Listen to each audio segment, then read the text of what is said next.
শ্রী শ্রী পরমহংসদেব সিঠির ব্রাহ্ম সমাজ দর্শন করিতে আসিয়াছেন। 28 অক্টোবর ইংরেজি 1882 খ্রিস্টাব্দ শনিবার 12 কার্তিক কৃষ্ণা দ্বিতীয়া তিথি। আজ এখানে মহোৎসব, ব্রাহ্ম সমাজের ষান্মাসিক, তাই ভগবান শ্রী রামকৃষ্ণ এখানে নিমন্ত্রণ। বেলা 3-4টার সময় তিনি কয়েকজন ভক্ত সঙ্গে গাড়ি করিয়া দক্ষিণেশ্বরের কালীবাটি হইতে শ্রীযুক্ত বেণী মাধব পালের মনোহর উদ্যান বাটিতে উপস্থিত হইলেন। এই উদ্যান বাটিতে ব্রাহ্ম সমাজের অধিবেশন হইয়া থাকে। ব্রাহ্ম সমাজকে তিনি বড় ভালোবাসেন। ব্রাহ্ম ভক্তগণও তাকে সাতিশয় ভক্তি শ্রদ্ধা করেন। ইহার পূর্বদিন অর্থাৎ শুক্রবার বৈকালে কত আনন্দ করিতে করিতে সশিষ্য কেশবচন্দ্র সেনের সহিত ভাগীরথী বক্ষে কালীবাড়ি হইতে কলকাতা পর্যন্ত ভক্ত সঙ্গে স্টিমারে করিয়া বেড়াইতে আসিয়াছিলেন। সিঠি পাইকপাড়ার নিকট, কলিকাতা হইতে 1.5 ক্রোশ উত্তরে উদ্যানবাড়িটি মনোহর বলিয়াছি। স্থানটি অতি নিভৃত, ভগবানের উপাসনার পক্ষে বিশেষ উপযোগী। উদ্যান স্বামী বৎসরে 2 বার মহোৎসব করিয়া থাকেন, একবার শরৎকালে আর একবার বসন্তে। এই মহোৎসব উপলক্ষে তিনি কলকাতা ও সিঠির নিকটবর্তী গ্রামের অনেক ভক্তদিগকে নিমন্ত্রণ করিয়া থাকেন। তাই আজ কলিকাতা হইতে শিবনাথ প্রভৃতি ভক্ত আসিয়াছে। তাহাদের মধ্যে অনেকেই প্রাতকালে উপাসনায় যোগদান করিয়াছেন, আবার সন্ধ্যাকালীন উপাসনা হইবে তাই প্রতীক্ষা করিতেছেন। বিশেষত তাহারা শুনিয়াছেন যে অপরাহ্নে মহাপুরুষের আগমন হইবে ও তাহারা তাহার আনন্দ মূর্তি দেখিতে পাইবেন। তাহার হৃদয় মুগ্ধকারী কথামৃত প্রাণ করিতে পাইবেন। তাহা সে মধুর সংকীর্তন শুনিতে ও দেব দুর্লভ হরি প্রেমময় নৃত্য দেখিতে পাইবেন। অপরাহ্নে বাগানটি বহু লোক সমাকীর্ণ হইয়াছে। কেহ লতা মণ্ডপচ্ছায় কাষ্ঠা আসনে উপবিষ্ট, কেহ বা সুন্দর বাপি তটে বন্ধু সমাবিদ্বারে বিচরণ করিতেছেন। অনেকেই সমাজ ও গৃহে শ্রীরামকৃষ্ণের আগমনের প্রতীক্ষায় পূর্ব হইতে উত্তম আসন অধিকার করিয়া বসিয়া।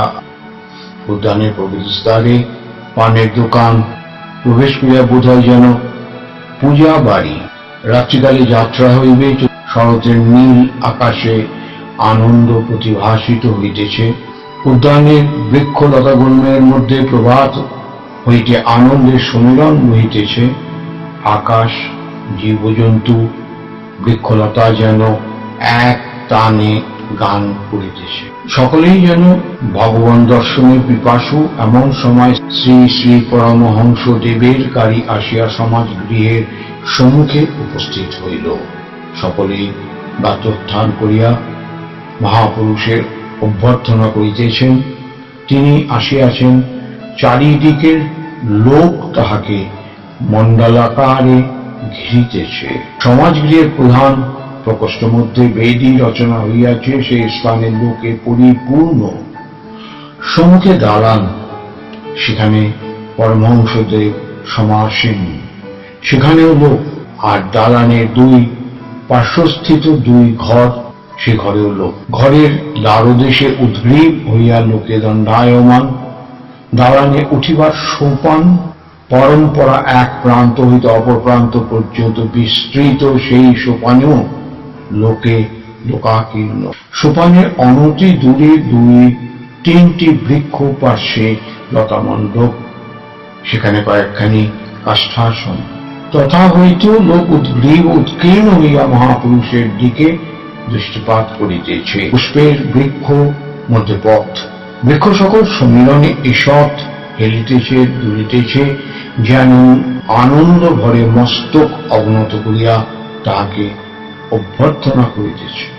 ঠাকুর পরমহংসদেব হাসিতে হাসিতে আসন গ্রহণ করিলেন। এখন সব চক্ষু এককালে তাহার আনন্দ মূর্তির উপর পতিত হইল। যেমন যতক্ষণ নাট্যশালার অভিনয় আরম্ভ না হয় ততক্ষণ দর্শক বৃন্দের মধ্যে কেউ হাসিতেছে, কেউ বিষয়কর্মে কথা কহিতেছে, কেউ একাকী অথবা বন্ধুর সঙ্গে পদাচরণ করিতেছে, কেউ পান খাইতেছে, কেউ বা তামুক খাইতেছে। কিন্তু যাই ডবসিন উঠিয়া গেল, অমনি সকলের সব কথাবার্তা বন্ধ হইয়া অনন্য মন হইয়া এক দৃষ্টে নাট্যরঙ্গ দেখিতে থাকে। অথবা যেমন নানা পুষ্প পরিভ্রমণকারী শতপদ বৃন্দ পদ্মের সন্ধান পাইলে অন্য কুসুম ত্যাগ করিয়া পদ্ম মধুপান করিতে ছুটিয়া আসে। ভক্তদের সম্ভাষণে সহাস্য বদনে ঠাকুর শিবনাথ আদি ভক্তগণের দিকে দৃষ্টি নিক্ষেপ করিতে লাগিলেন। ঠাকুর বলিতেছেন, এই যে শিবনাথ, দেখো তোমরা ভক্ত, তোমাদের দেখে বড্ড আনন্দ হয়। গাঁজাখোরের স্বভাব, আর একজন গাঁজাখোরকে দেখলে ভারী খুশি হয়, হয়তো তার সঙ্গে কোলাকুলি করে। যাদের দেখি ঈশ্বরের মন নাই, তাদের আমি বলি তোমরা একটু ওইখানে গিয়ে বসো। আবার বলি যাও, বেশ বিল্ডিং রাসমণি কালীবাড়ি মন্দির আর কি, দেখো গে যাও। আবার দেখেছি যে ভক্তদের সঙ্গে হাওয়াতে লোক এসেছে, তাদের ভারী বিষয় বুদ্ধি, ঈশ্বরীয় কথা ভালো লাগে না। ওরা হয়তো আমার সঙ্গে অনেকক্ষণ ধরে ঈশ্বরীয় কথা বলছে বটে, কিন্তু এদিকে এরা আর বসে থাকতে পারে না, ছটফট করছে, বারবার কানে কানে ফিস ফিস করে বলছে কখন যাব কখন যাব। তারা হয়তো বলবে দাঁড়াও না, আর একটু পরে যাব। তখন এরা বিরক্ত হয়ে বলে, তবে তোমরা কথা কম, আমরা নৌকায় গিয়ে বসি। সংসারের লোকেদের যদি বলো যে সব ত্যাগ করে ঈশ্বরের পাদপদ্মে মগ্ন হও, তা তারা কখনো শুনবে না। তাই বিষয়ী লোকদের টানবার জন্য গৌরনিতাই দুই ভাই মিলে পরামর্শ করে এই ব্যবস্থা করেছিলেন। মাগুর মাছের ঝোল, যুবতী মায়ের কোল, বলো হরি বল। প্রথম দুইটি লোকেতে অনেকেই হরি বল বলতে যেত।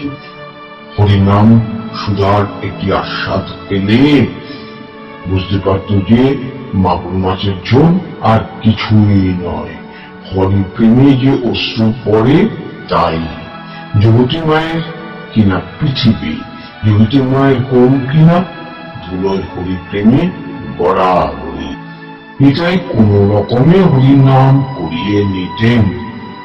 চৈতন্যদেব বলেছিলেন, ঈশ্বরের নামের ভারী মাহাত্ম্য, শীঘ্র ফল না হতে পারে, কিন্তু কখন না কখন এর ফল হবেই হবে। যেমন কেউ বাড়ির কার্নিশের উপরে বীজ রেখে গেছিল, অনেকদিন পরে বাড়ি ভূমিসাৎ হয়ে গেল, তখন সেই বীজ মাটিতে পড়ে গাছ হলো ও তার ফলও হলো। যেমন সংসারীদের মধ্যে সত্য, রজ, তম তিন গুণ আছে, তেমনি ভক্তিরও সত্য, রজ, তম তিন গুণ আছে। সংসারের সত্যগুণ কিরকম জানো? বাড়িটি এখানে ভাঙা ওখানে ভাঙা, মেরামত করে না। ঠাকুর দালানের পায়রাগুলো হাঁকছে, উঠানে শ্যাওলা পড়েছে, হুঁশ নাই। আসবাবগুলো পুরনো, ফিটফাট করবার চেষ্টাই নাই। কাপড় যা তাই একখানা হলেই হলো। লোকটি খুব শান্ত, শিষ্ট, দয়ালু, অমায়িক, কারুর কোনো অনিষ্ট করে না। সংসারী রজগুণের লক্ষণ আবার আছে। ঘড়ি, ঘড়ির চেন, হাতে দুই তিনটা আংটি, বাড়ির আসবাব খুব ফিটফাট, দেওয়ালে কুইনের ছবি, রাজপুত্রের ছবি, কোনো বড় মানুষের ছবি, বাড়িটি চুমকাম করা, যেন কোনোখানে একটু দাগ নেই গো। নানা রকমের ভালো ভালো পোশাক, চাকরদেরও আবার পোশাক আছে, এমনই এমনই সব কিছু। আর আর সংসারী তমগুণের লক্ষণ কি জানো? নিদ্রা, কাম, ক্রোধ, অহংকার, এইসব কিছু। আর ভক্তির সত্য আছে। যে ভক্তের সত্যগুণ রয়েছে সে ধ্যান করে অতি গোপনে। সে হয়তো মশারির ভেতরে ধ্যান করছে, সবাই জানছে ইনি শুয়ে আছেন, বুঝিবা রাত্রে ঘুম হয় না, তাই উঠতে দেরি হচ্ছে। এদিকে শরীরের উপর আদর এবং পেটচাল হল, সাকান্ন পেলেই হল, খাবারের ঘটা নাই, পোশাকের আড়ম্বর নাই, বাড়ির আসবাবপত্রের জাঁকজমক নাই। আর সত্যগুণী ভক্ত কখনো তোষামত করে ধন লয় না।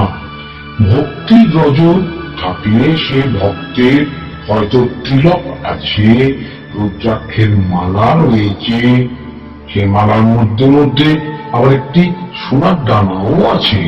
যখন পুজো করে বড়দের কাপড় পরে পুজো করে। ভক্তির তম যার হয় তার বিশ্বাস জ্বলন্ত। ঈশ্বরের কাছে সেরূপ ভক্ত জোর করে যেন ডাকাতি করে ধন কিনল, মারো কাটো বাঁধো, এইভাবে যেন ডাকাত করেছে। এবার ঠাকুর ঊর্ধ্বদৃষ্টি হইয়া প্রেম রস ভক্তি সিক্ত গান করিলেন। ঠাকুর ভাবন্মত্ত যেন অগ্নিমন্ত্রে দীক্ষিত হইয়া গাইতেছেন। এরপর ঠাকুর আবার বলিতে শুরু করিলেন। আমি দুর্গা দুর্গা বলে মা যদি মরি, আখেরে এদিনে না পারো কেমনে জানা যাবে গো শঙ্করী। কি আমি তার নাম করছি? আমার আবার পাপ, আমি তার ছেলে রে। তার ঐশ্বর্যের অধিকারী এমন লোক হওয়া চাই। তমগুণকে মোড় ফিরিয়ে দিলে ঈশ্বর লাভ হয়। তার কাছে জোর করো, তিনি তো পর নন, তিনি আপনার লোক। আবার দেখো, এই তমগুণকে পরের মঙ্গলের জন্য ব্যবহার করা যায়। বুদ্ধি তিন প্রকারের। যে বৈদ্য এসে নাড়ি টিপে ওষুধ খাও হে এই বলে চলে যায়, সে হলো কিনা অধম বৈদ্য। রোগী খেলে কিনা এ খবর আসে লয় না। যে বৈদ্য রোগীকে ঔষধ খেতে অনেক করে বুঝায়, যে মিষ্টি কথাতে বলে, ও হে ঔষধ না খেলে কেমন করে ভালো হবে গো, লক্ষ্মীটি খাও না গো, আমি নিজে ঔষধ মেরে দিচ্ছি খাও, সে মধ্যম বুদ্ধ। আর যে বুদ্ধ রোগী কোনো মতে না খেলে দেখে বুকে হাতু দিয়ে জোর করে খাইয়ে দেয়, সে হলো কিনা উত্তম বুদ্ধ। এই বুদ্ধের তমগুণ, এই গুণে রোগীর মঙ্গল হয় রে, অপকার হয় না। বৈদ্যের মতন আচার্যরাও তিন প্রকার। একদল ধর্ম উপদেশ দিয়ে শিষ্যদের আর কোনো খবর লয় না, সে আচার্য কিন্তু অধম। যিনি শিষ্যদের মঙ্গলের জন্য তাদের বারবার বোঝান, যাতে তারা উপদেশগুলি ধারণ করতে পারে, অনেক অনুনয় বিনয় করেন, ভালোবাসা দেখান, তিনি মধ্যম থাকেন আচার্য। আর যখন শিষ্যরা কোনো মতে শুনছে না কো, দেখে কোন আচার্য জোর পর্যন্ত করে, তারে বলি উত্তম আচার্য। আজ এ পর্যন্ত।